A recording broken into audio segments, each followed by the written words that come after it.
With a wingspan of up to 3.5 meters, the wandering albatross may be the most majestic seabird in the southern hemisphere, and one of its most endangered bird species.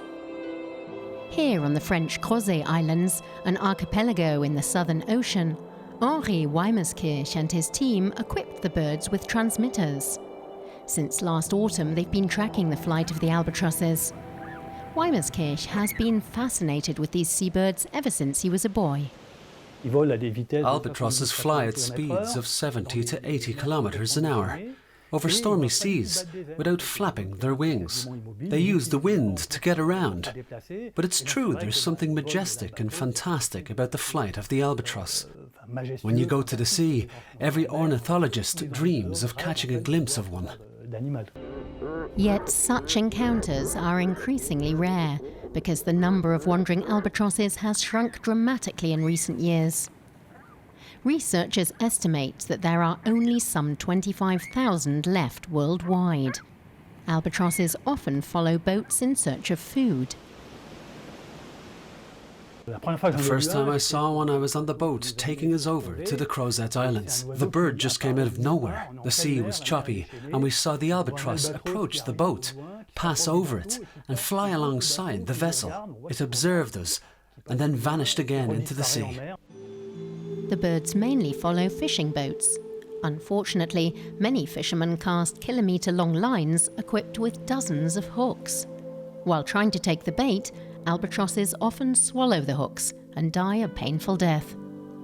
The boats are usually unlicensed and don't send out the required automatic identification signals. They also don't employ safety measures like weighted lines, which can be immediately pulled down far below the water's surface. Marine biologists are concerned. The problem with international waters is they're a rights-free zone. International organizations don't have the legal instruments to force these boats to stop their unauthorized fishing. So Henri Weimerskirch and his colleagues launched their Ocean Sentinel research project to find another way of combating illegal fishing. They've now fitted 170 birds with radar transmitters, which can even track down boats that aren't sending out the required signal. This here is a transmitter. It has a GPS antenna, which allows it to locate the exact spot where the radar was detected. Then another antenna transmits the data directly to us via satellite. The scientists compared the data gathered by the birds with that from authorized fishing boats. They found that around 30% of the vessels out at sea lacked permits. The researchers say there are indications some of the boats are sailing under Chinese and Spanish flags, an accusation that Spain's Director General of Sustainable Fisheries categorically rejects. The vessels that we are operating in this ocean, whatever ocean, that were flying the flag of Spain, are well controlled. We monitored all of them, and it's impossible that we are not aware of their activities.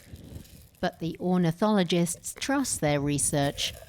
They're certain their data could help to stop illegal fishing and save albatrosses in the process. If we can provide evidence that there's a high mortality rate and a certain place, and that most of the boats have their identification system switched off, and we can prove that with our recent data, then that's a step forward. His work with wandering albatrosses has turned Henri Weimerskirch into a conservationist, as well as a researcher.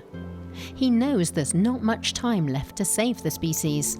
So he's using his data to reel in illegal fishing and ensure albatrosses continue to soar above the Crozet Islands.